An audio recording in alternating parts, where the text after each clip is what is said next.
दोस्तों, भयंकर दबाव में भी बिहार के मुख्यमंत्री नीतीश कुमार ने साबित कर दिया वो लालू यादव के दौर के राजनीतिज्ञ हैं। अगर कोई आज या कहिए उनसे जूनियर नेता उनके साथ खेलना चाहेगा तो वो खेल तो खेलेंगे, लेकिन जिसने खेल शुरू किया है उसको उसी खेल की जद में लपेट देंगे। बीजेपी को दोस्तों उसी खेल में बिहार के मुख्यमंत्री नीतीश कुमार ने इस तरह से लपेटा, नीतीश कुमार का वो दाग धुल जाएगा जो करीब 1 साल से उन पर लग रहा था। दोस्तों, बीजेपी के नेताओं को लग रहा है आखिरकार बीजेपी के चाणक्य ने नीतीश कुमार से राजनीति के सारे हथियार सरेंडर करवा ही लिए।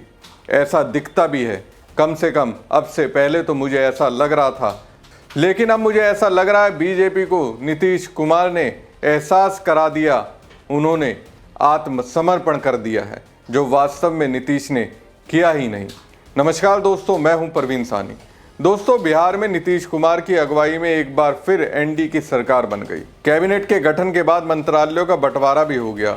इस मंत्रिमंडल में एक खास बात है, नीतीश सरकार ने 2005 से अब तक जूनियर रही बीजेपी अब सीनियर बन गई है। मंत्रिमंडल में मंत्रियों की संख्या में ही नहीं बल्कि पावर गेम में भी बीजेपी 20 साबित हुई।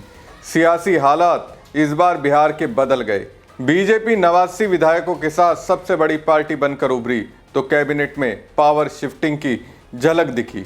जेडीयू से 2 गुना ज्यादा मंत्री बीजेपी कोटे से बनाए गए। 2 दशक में पहली बार नीतीश की जेडीयू ने सबसे पावरफुल माने जाने वाला गृह विभाग बीजेपी को दे दिया। मुख्यमंत्री नीतीश कुमार के पास पहली बार गृह मंत्रालय नहीं है। उप मुख्यमंत्री और बीजेपी के नेता सम्राट चौधरी को गृह विभाग की जिम्मेदारी सौंपी गई। जेडीयू ने भले ही गृह विभाग बीजेपी को दे दिया हो, लेकिन कंट्रोल अपने हाथ में रखा है। इस तरह बिहार में पावर शिफ्टिंग का अलग ही फॉर्मूला दिख रहा है। बिहार के डिप्टी सीएम सम्राट चौधरी को गृह मंत्रालय का जिम्मा मिलने के बाद उनके पास राज्य की कानून व्यवस्था और पुलिस का कंट्रोल आ गया है। इससे सम्राट चौधरी का सरकार में सियासी कद बढ़ गया, लेकिन इसके बावजूद पुलिस प्रशासन पर पूरा कंट्रोल बीजेपी के पास नहीं गया है। आईएएस और आईपीएस समेत अन्य अफसरों के ट्रांसफर पोस्टिंग अब भी मुख्यमंत्री नीतीश कुमार के हाथों में है। बिहार के गृह मंत्री होने के नाते सम्राट चौधरी प्रशासन के जरिए कानून व्यवस्था को दुरुस्त करने का मोर्चा संभालेंगे, लेकिन उन पर सियासी दबाव नीतीश कुमार का ही होगा। इसकी वजह यह है कि मुख्यमंत्री नीतीश कुमार ने गृह विभाग भले ही सम्राट चौधरी को दिया हो, लेकिन सामान्य प्रशासन विभाग अपने पास रखा है। सामान्य प्रशासन विभाग एक तरह से हर विभाग के प्रशासनिक नियंत्रण का केंद्र माना जाता है। राज्य में आईएएस और आईपीएस से लेकर बीपीएस अफसरों तक के तबादले, नियुक्ति, प्रमोशन और यहां तक की कार्रवाई के काम भी सामान्य प्रशासन विभाग ही करता है। ऐसे में सीएम नीतीश कुमार ने इस विभाग को अपने पास रखा है। गृह विभाग किसी भी राज्य में चुनौतीपूर्ण मंत्रालय माना जाता है, लेकिन बिहार में सीधे परफॉर्मेंस का मैदान है। गृह मंत्रालय के जरिए ही सीएम नीतीश कुमार ने सुशासन बाबू वाली अपनी छवि बनाने में कामयाबी हासिल की है। नीतीश कुमार ने इसी यूएसपी के सहारे जंगल राज के तिलिस्म को तोड़ा था। कानून व्यवस्था, पुलिस प्रशासन और भ्रष्टाचार नियंत्रण जैसे मामलों पर सीधी पकड़ रखी। 20 साल बाद नीतीश कुमार ने गृह विभाग जरूर बीजेपी को सौंप दिया, लेकिन सामान्य प्रशासन की जिम्मेदारी अभी भी अपने नियंत्रण में रखी है। बीजेपी की नज़र लंबे समय से इसी गृह विभाग पर है, जिसे लेकर 2024 से जेडीयू के साथ कई दिनों तक बार्गेनिंग करती रही। उस समय बात नहीं बनी, लेकिन इस बार बीजेपी इसे अपने हाथों में लेने में कामयाब हुई। सम्राट चौधरी गृह मंत्री बने हैं और उनके सामने 3 चुनौतियां हैं, जिसमें पहली अपराध नियंत्रण है। सूबे में बीजेपी की उम्मीदों पर खरा उतरना और अपने नेतृत्व की क्षमता साबित करना।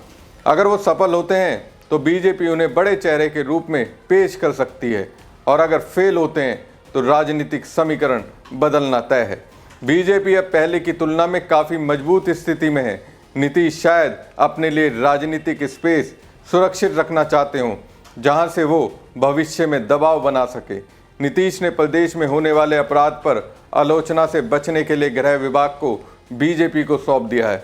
ऐसे में अगर कानून व्यवस्था बिगड़ती है तो अब विपक्ष के निशाने पर बीजेपी होगी, ना कि नीतीश कुमार। सामान्य प्रशासन विभाग अपने पास रखकर नीतीश कुमार पावर बैलेंस को बनाए रखने की भी स्ट्रेटेजी अपना रहे हैं। गृह मंत्रालय कांटों भरा ताज है, जो नेताओं को चमका देता है और कई बार राजनीतिक कैरियर भी खत्म कर देता है। नीतीश कुमार के लगातार बिहार के सीएम बनने में इसी विभाग की छवि का बड़ा योगदान था। अब ये विभाग बीजेपी और सम्राट चौधरी के कंधों पर है। देखना होगा कि डिप्टी सीएम सम्राट चौधरी किस तरह से बीजेपी की उम्मीदों पर खरे उतरते हैं। तो दोस्तों, गृह मंत्रालय का रिमोट असल में नीतीश के पास है।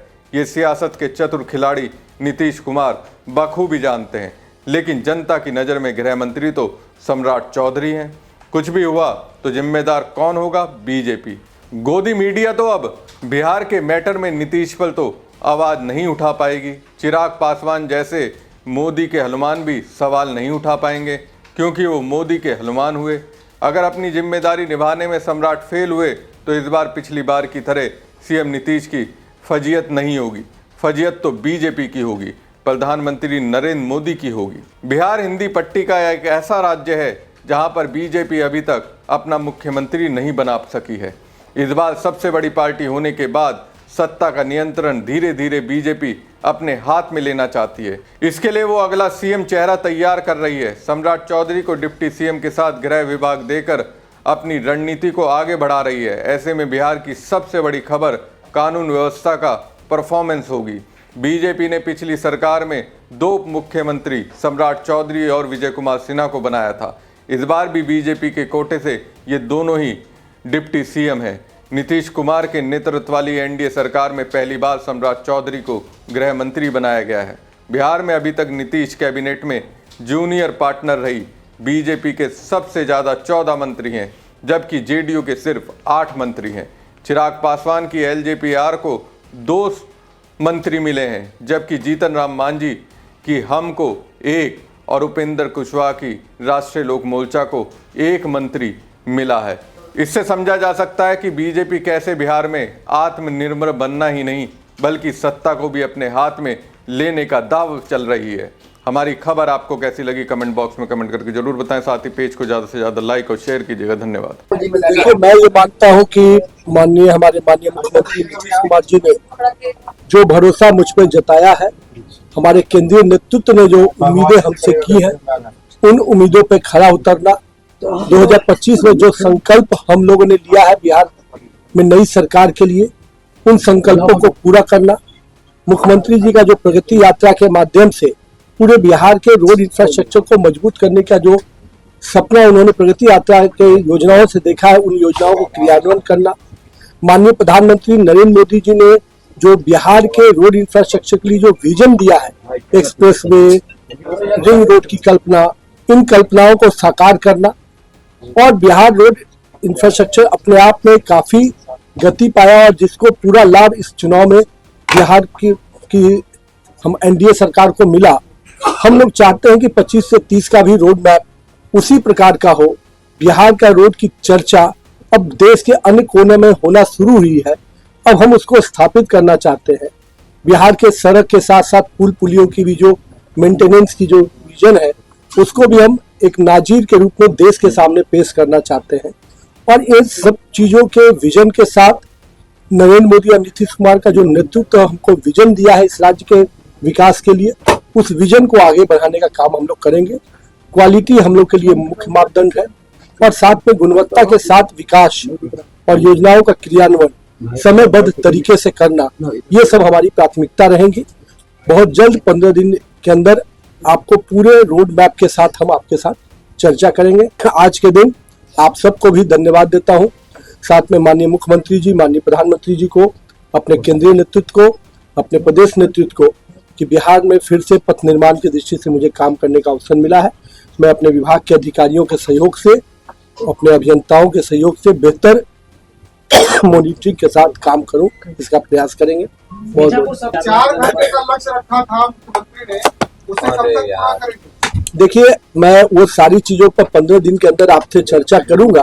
माननीय मुख्यमंत्री जी का जो लक्ष्य है प्रगति यात्रा के माध्यम से, मैंने उसी की चर्चा की है कि जो हमारा लक्ष्य 4 घंटे के अंदर का है, उसको क्रियान्वयन करना। कई योजनाएं प्रगति यात्रा के होने से, सुलभ संपर्कता पथ की योजनाओं होने से निश्चित रूप से ये काफी दूरियां जो कमेगी।